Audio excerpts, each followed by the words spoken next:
Նախ մի առաջարկ քաղաքացիական պայմանագիր խմբակցության անպատգամավորներին, որոնց ելույթների մեծ մասը այսպես շպարգալ կերպով նվիրված է Դաշնակցությանը։ Առաջարկս ամեն անգամ էթնիստերից հետո մի քանի քայլ ներքև, կարծեմ Դեմիրճան 17 շենքի պատին փակցված է տարիներ շարունակ Հայաստանի կոմունիստական կուսակցության գաղափարական գծով քարտուղար Գալուստ Գալոյանի հուշատախտակը, որն ապրել է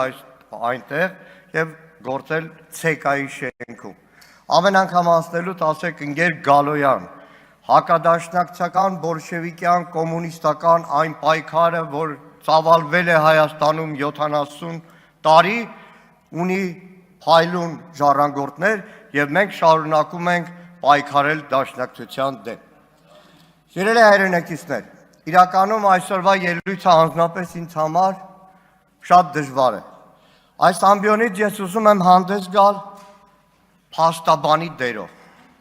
Փաստաբան մի ամբողջ սերնդի եւ մասնակից մի ամբողջ սերնդի, անդամ մի սերնդի, որ 88 թվականին ազնիվ մղումներով, հավատքով, համոզմունքով, նաեւ նախկին տարիներին թույլատրված, չթույլատրված գրականությամբ, թերթերով, լսելով ծնողներից, տարբեր պատմություն, լսելով տատիներից, պապիներից տարբեր պատմություններ ոտքի ելավ մեր ժողովրդի իրավունքների պաշտպանության համար։ Ես հանդես եմ գալիս որպես ներկայացուցիչ մի սերնդի, որ 1988 թվականին Ազատության հրապարակում 18, 19, 20, մեզնից շատ ավելի տարիքով մարդիկ հակառակ բոլոր դժվարություններին կանգնեցին միասնական, բռունցքները պարզած, բացականչեցին միացում, որը հետո փուլ առ փուլ զարգանալով ի վերջո պետք է հանգեցներ Հայաստանի անկախության հռչակագրի ընդունմանը 90 թվականի օգոստոսի 23-ին,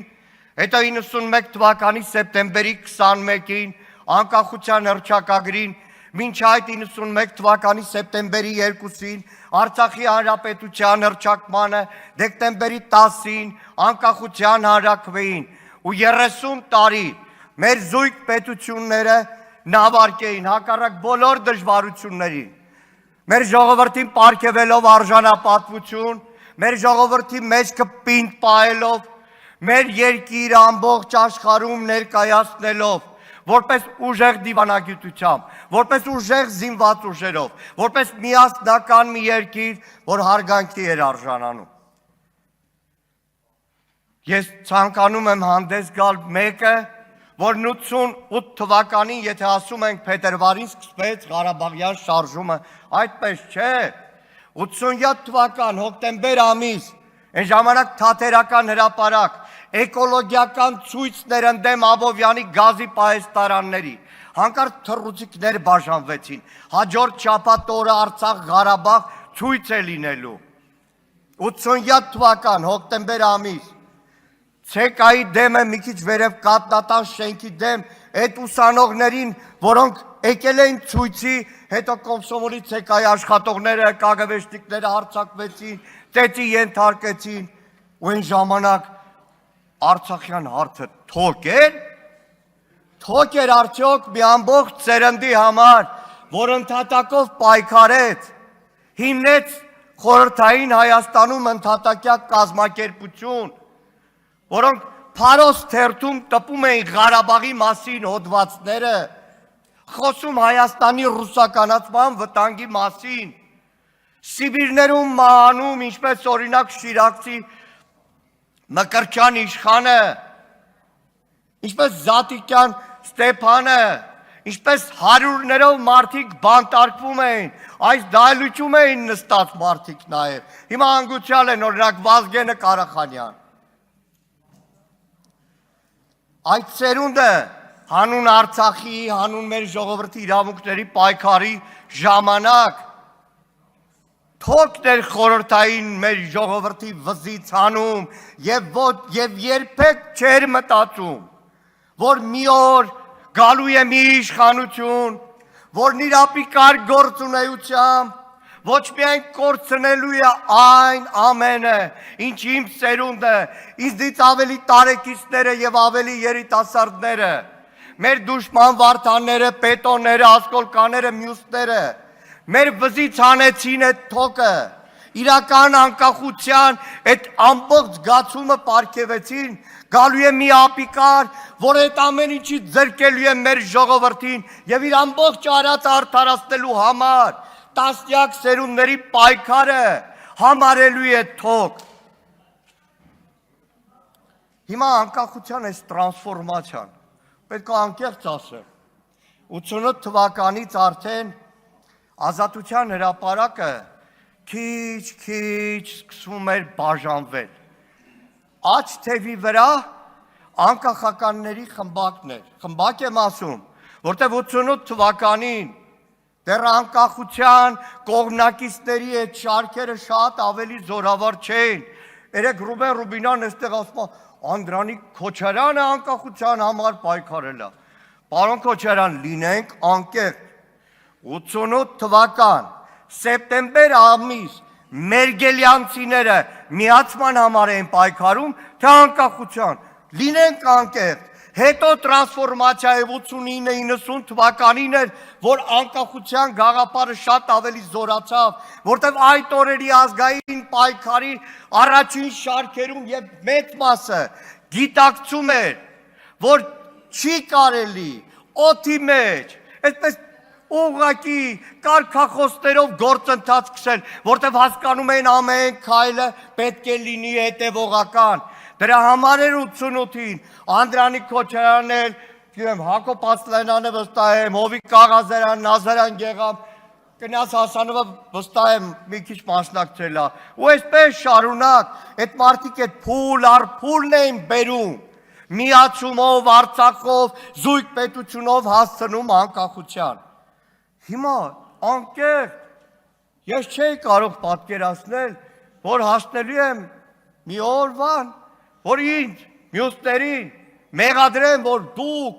5-րդ չարասյուն անկախության դեմ, մեղադրեն դաշնակցության անկախության դեմ, դաշնակցություն, որ տասնամյակներով նաև արդեն անկախ Հայաստանում հպարտացել է փետրվարյան ապստամբություն,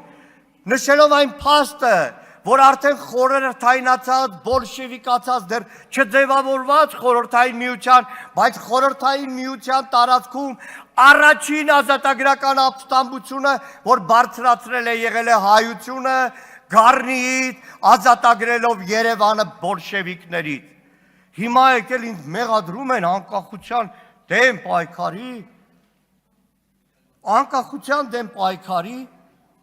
եւ իրականում երեք էլի Ռուբեն Ռուբինյանը մանիպուլացրեց, որովհետեւ իր խոսքի սկզբում ասեց Դաշնակցության բյուրոյի ներկայացուցիչ Հրայր Մարուխյանի 3 կուսակցությունների հայտարարությունը, ես էլ ասի պատրաստական եմ։ Քրիստինե Վարդանյանը հրապարակեց ամբողջ տեքստը։ Ռուբեն Ռուբինյանը էլի մանիպուլացրեց, այդ տեքստում գրած էր, որ մեր հայրենիքի կենսագործունեությունը, մշակութային եւ այլն, էլի մանիպուլացրեց իր ներկայացնելով մեր հայրենիք, որ դաշնակցությունը 70 տարի եռագույնը պահած, մեր հայրենիքը պահած, անկախության գաղափարը պահած, կարող է հայրենիք ասելով համարի խորհրդային միությունը դեռ վրադիրել Ադրբեջանը։ Հայրենիքը դաշնակցության համար, այո, ձեր պատկերացրած այդ 29840 կիլոմետրի մեջ կուճռտած Հայաստանի ներկայիս հանրապետությունը չէ, հայրենիքը շատ ավելի լայն է։